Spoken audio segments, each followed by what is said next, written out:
Hello everyone, I'm Squirk, level 65 Necro in Agnarr. I'm the one on the left. and today we're going to be trying to solo the Overking in Chardok. So there's kind of two parts to this. The first is getting to the king, and the second is killing him. Now as you can see, I've got faction in Chardok, but it would be the same thing if you don't have it. You just have to invis and invis undead and feign death your way down to the king. So there's kind of two parts to this process. The first is getting to the king, which is actually pretty tricky as a necro because we don't have picklock. So we're going to be using a variety of necro tricks to get past the locked door. And then we will be pulling the king, and hopefully, if all goes well, we will be soloing him. He's level 65. He does not have Mitigation of the Mighty on Agnarr, but it still should prove to be a very difficult fight. So once you get to this little bridge area, you turn right, and then you turn left.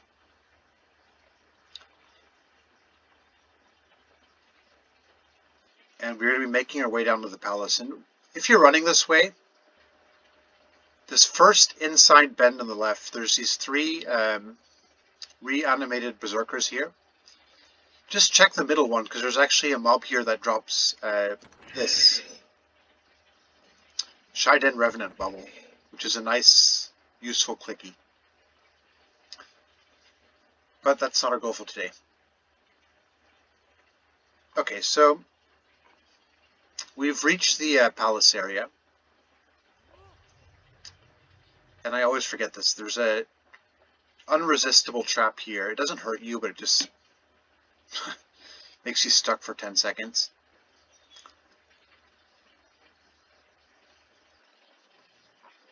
Okay.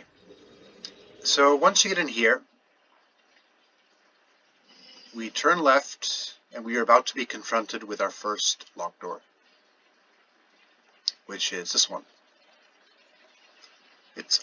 It's locked and you're not holding the key. So in this hallway, what we ultimately want to do is get aggro on these Dzok Royal Guards. So unfortunately we cannot target them because there's other Dzok Royal Guards like this one here that are closer.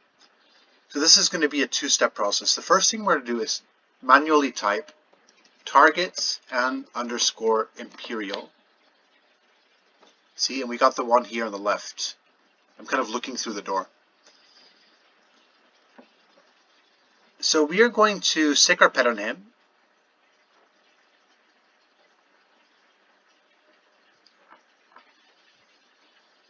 And we are immediately going to pet feign and feign death ourselves. So the pet is able to kind of glitch through the door. So we're just going to reset aggro first. It won't take very long.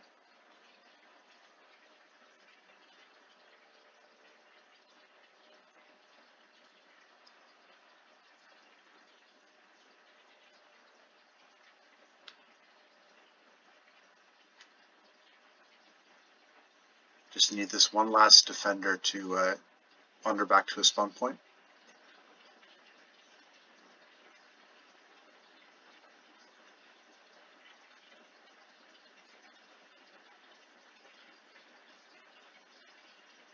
Okay, so our pet probably still has aggro, so we're going to leave him there for a second. So the next thing we're going to do is we are going to load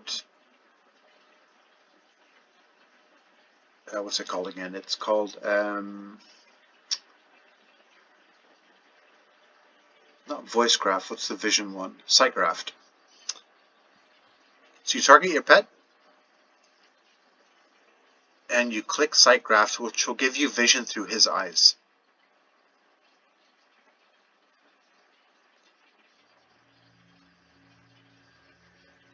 Okay, so I'm now looking through my pet's eyes, and as you can see, you can still zoom out and scroll around. So this allows us to very easily target the correct Royal Guard. We click off Sightgraft, and now our next step is going to be to let our pet die to that Royal Guard.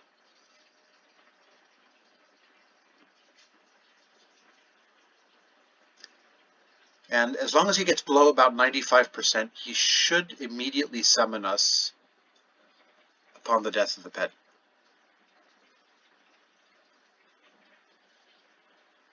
Well, let's hope.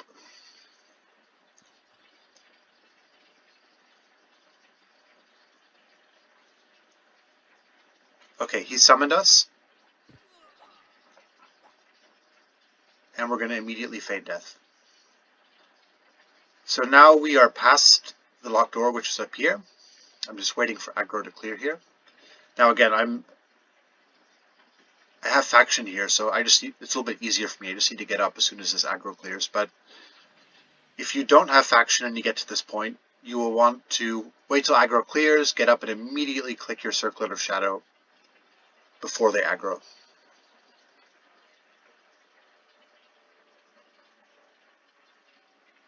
And it should just take another second here.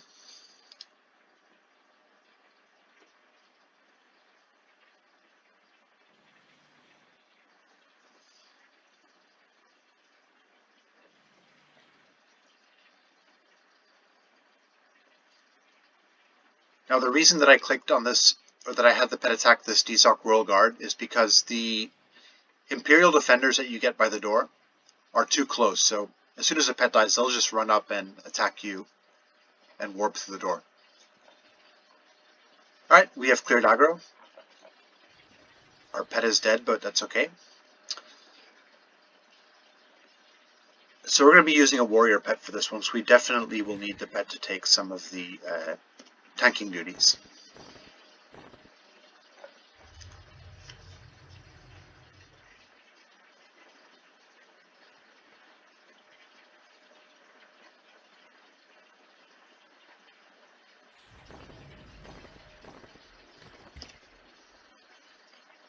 So let's just shrink him down and haste him.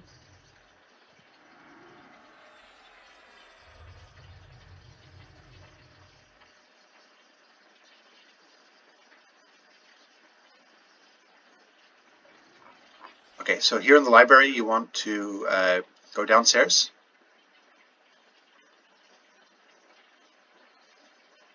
And here is a trap. And there's our king. So there's a lot of mobs in here, as you can see. He's got 1, 2, 3, 4, 5, 6 cards. What's he buffed with? He's buffed with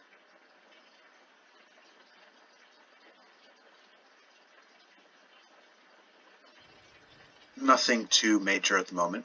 So we've kind of got two options at the moment. One is we could try and feign death pull him by clearing out these guards.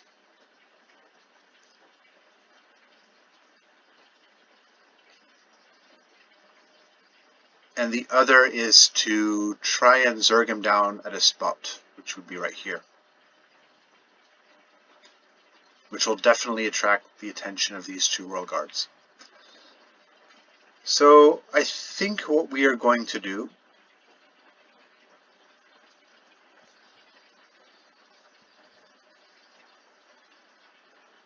you summon our pet first. I think, if I'm not mistaken, well, these guys are roamers.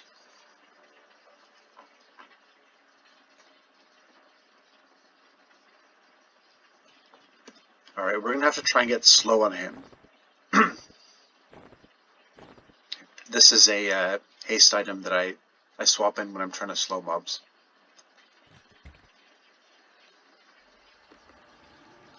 And let's get haste to myself.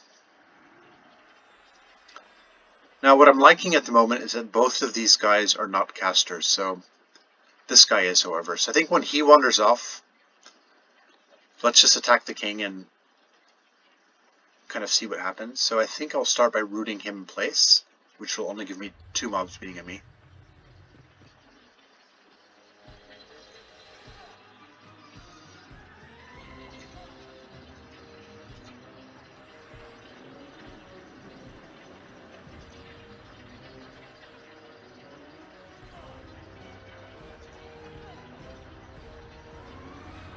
He's resisting my horror.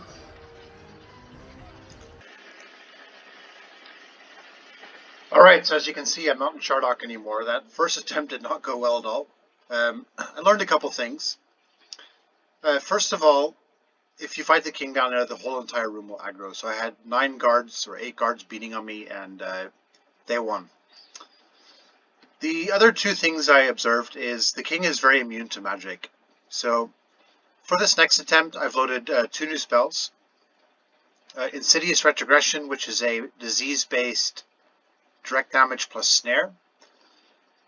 And I've replaced my Mujaki life tap with Gangrenous Touch of Zamul, which is a disease-based life tap. It's not quite as good with as Mujaki is, but it's our only choice. So I will run through Chardok again, get Bathezid. I won't bore you with that twice, so I'll see you when we're at the king again. Alright, so just as I get set up for the next attempt, the other thing I noticed with the king is he single buff dispels. So last time I had all my good buffs at the top, so I've put Shield of Malin and my clicky resistance to magic behind a bunch of other crap like resist cold and resist disease, somewhere there.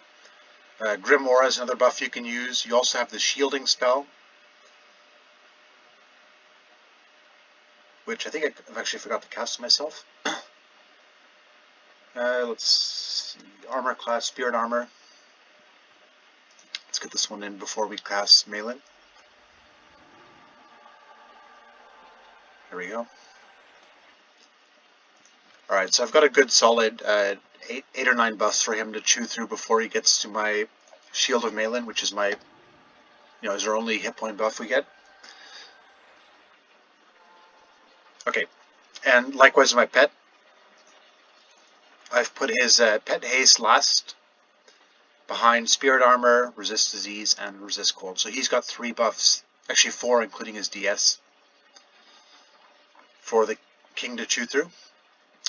So we're not going to fight him on a spot again. That did not go well. And he has haste now, which is pretty bad. So I won't show it all to you, but I've decided to clear this hallway of roamers and then to start single pulling the king. So I'll be back when I'm ready to engage. Alright, quick update. I'm still trying to pull mobs from the king's room. I've already cleared the hallway.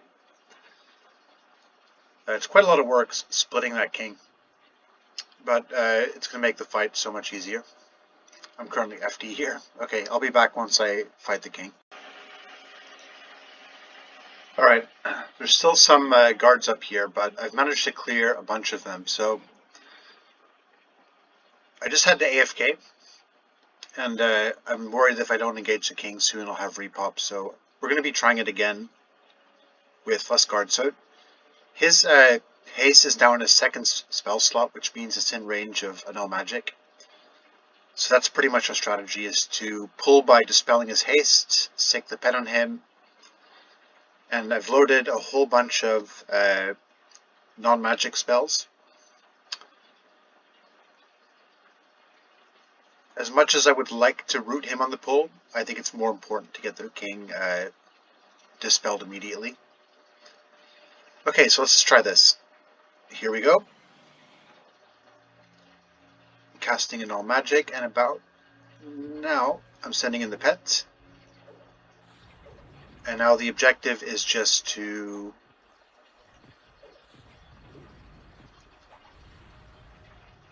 load him up with as many dots as we can, as fast as we can.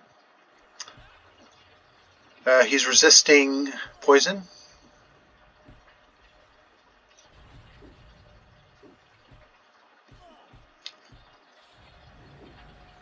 Because there's no mitigation in the mighty, the pet is able to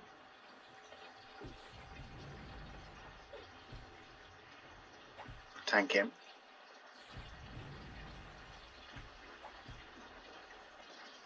Okay, poison does land on him, it's just a bit tricky. And it appears that I've killed enough of the guards by pre-pulling that I don't have to deal with too many ads at the moment.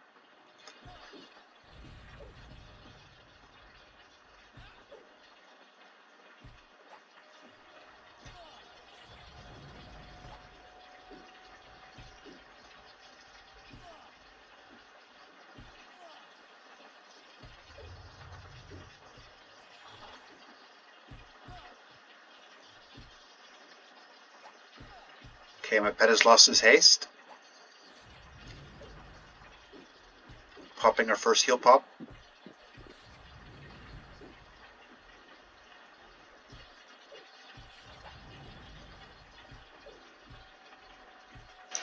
Chain casting my Gangrenous Touch of Zamul, which is the disease base life tap.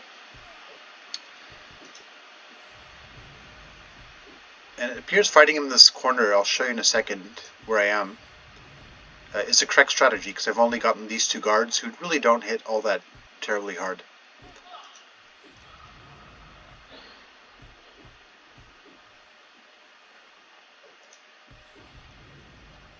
Okay, the king's blinded me, which sucks, but that is what it is.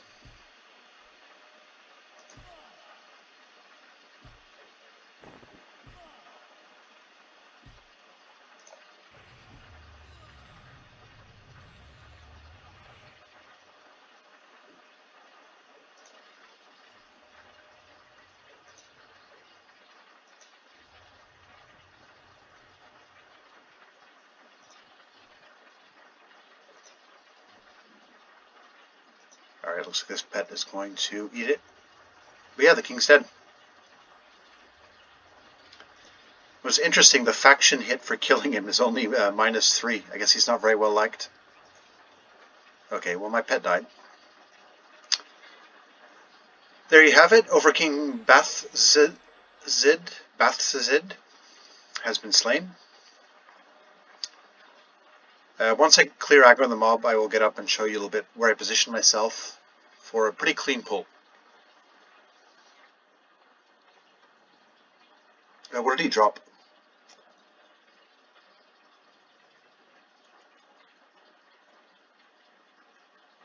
Vibrating gauntlets of infield. This is quite cool. So this is an old school cleric item that at the moment it's gauntlets, and if you click it and you transmute it, then it turns into a hammer, and then you can turn the hammer back into the gauntlets back and forth. So that's a neat drop. Okay, we've cleared aggro. So what I did is I cleared a bunch of these mobs over here, and I cleared all of the roamers up here. So what happened last time, my mistake last time is the roamers walk right to about here, and then of course as soon as they do that, they're going to aggro, and they will chain aggro all these dudes. So by staying in this little corner here, or this corner I suppose, you basically just have the king and these two guys. Now what happened at the end is I got blinded, and I think I got summoned into the middle here, which aggroed these at the end. But anyways, that's how you solo the king as a level 65 Necro. Hope you enjoyed the video. See you next time.